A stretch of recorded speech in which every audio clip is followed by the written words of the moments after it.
Hello there, my name is Chai. Welcome to my channel. So, before we start, let's just check in on ourselves. Take a deep breath and ask yourself, how are you feeling right now? Are you feeling okay? Happy?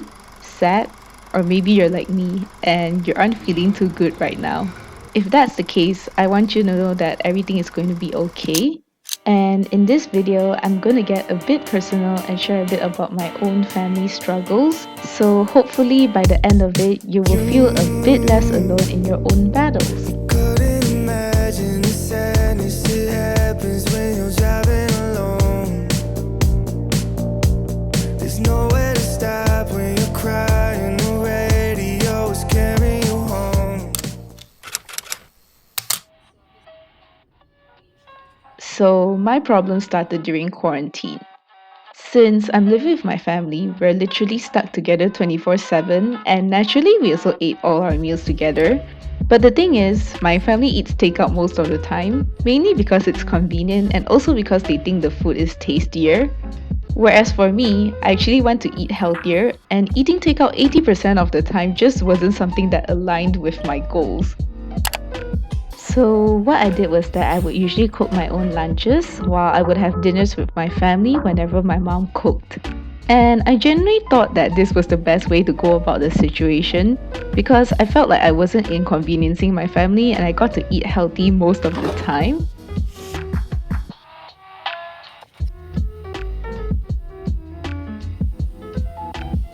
So freaking excited to eat this.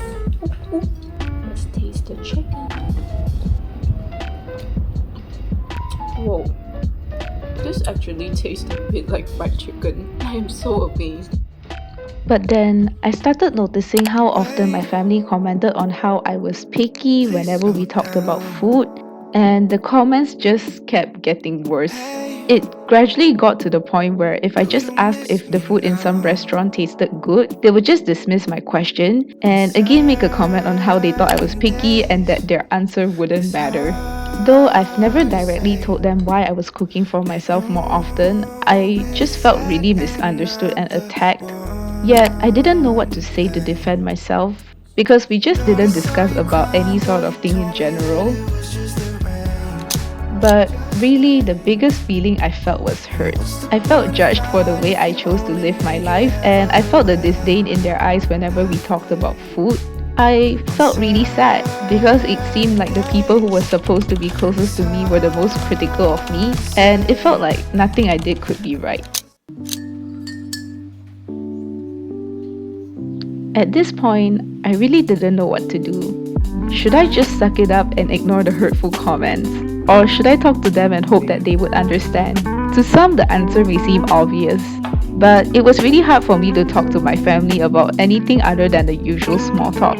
However, the more rational side of me also knew that communication was the first step to take if I wanted things to get better. Even if we don't end up seeing eye to eye, at least I can understand why they were acting the way that they did.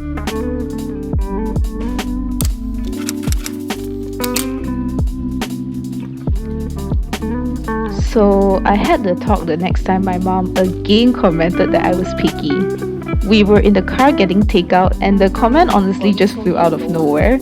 As expected, lots of emotion and feelings were involved. Some hurtful words were said, and tears were shed. And although we didn't manage to clear everything up, I now at least understood why my mom thought I was picky, and she also understood why I didn't want to eat takeout with them all the time.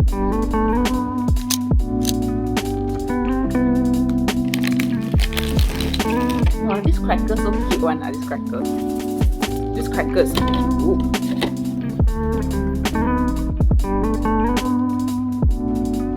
Turns out, my mom thinks that a family should eat together, which also means eating the same things. And sometimes me not eating takeout with them has been construed as picky. While I do not agree with how she arrived to that conclusion, at the end of the day, she's still my mom, and eating is a very social activity as well. So in a way, I did understand where she was coming from. So now, there were two ways I could have went about this. I could have just ate with them every meal from then on to avoid conflict, or try to find a compromise. While there's nothing wrong with wanting to avoid conflict, It just didn't work for me because I felt so unhappy living a life that I didn't want. So I knew I needed to do something. Why is it gotta be so complicated? Maybe this love thing's overrated. My feet in the sand, but facing I my needs. first had to I know figure it's out my my fault, why. 'cause I never And made what I it mean out by to that be is that I here. first had Telling to me be you clear love me, about but you don't why wanna I'm know. choosing not to eat Running takeout away with my from family me all the slowly. time. You're Is it hungry because I already. didn't like the food that they were I've been eating? thinking Is it because I wanted to lose everything weight, follow a specific diet? After giving it some thought, I realized that I simply wanted to eat a bit healthier. And to be more specific, I wanted to eat more vegetables and fruits, less refined carbs, and less oily foods.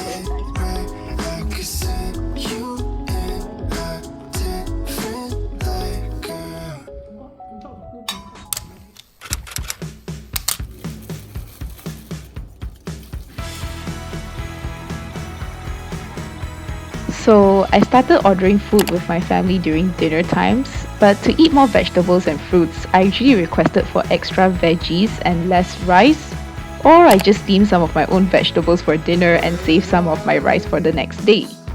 And to eat less oily foods, I opted for stir fries and soupy items more often instead of getting my usual deep fried dishes.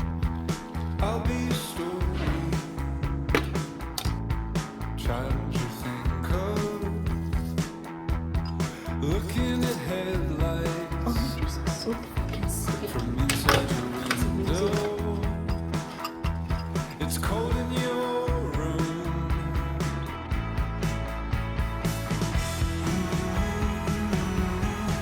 I am so tired today and I can't wait for dinner. Dinner is just gonna be takeout because I really can't be bothered to do anything. But good news is I finally posted my video, so I'm so freaking happy and I'm just gonna chill for tonight.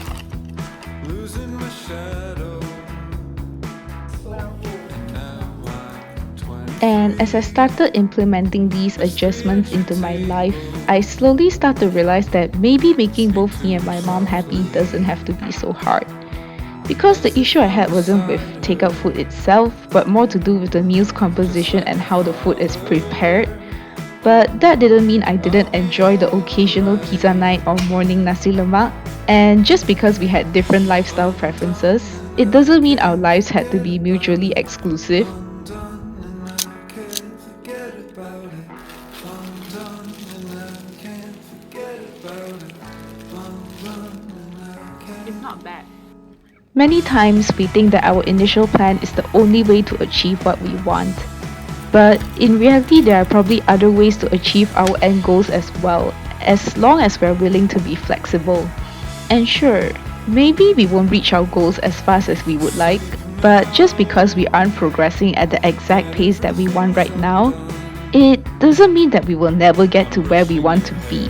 I'm probably still not eating as healthy as I would like, but I do, however, believe that making these small positive changes in my eating habits is going to slowly but surely improve my overall health. And I also start to see that maybe going slow isn't really the problem.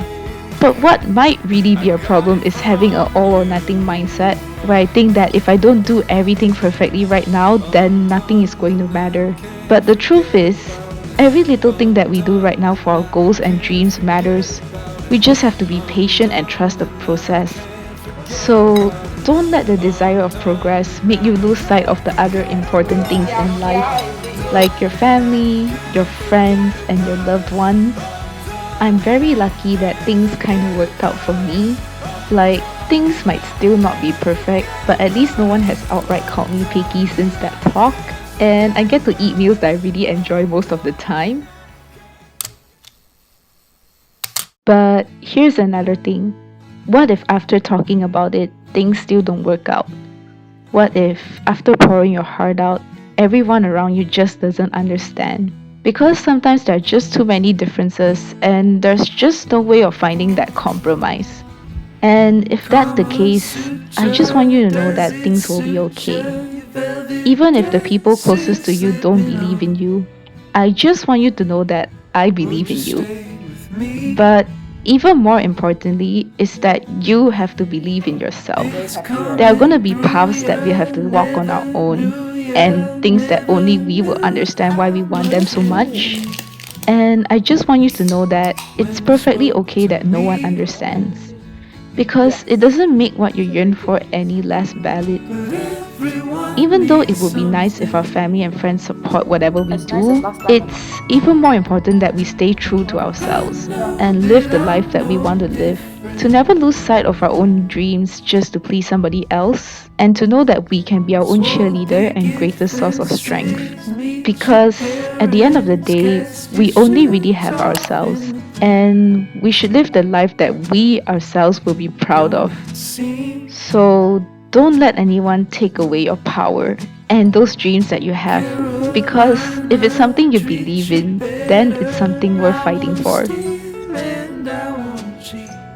Not gonna lie, these gorillas look super duper underwhelming, but hopefully it will taste okay. Hopefully it's cooked through. But everyone needs something.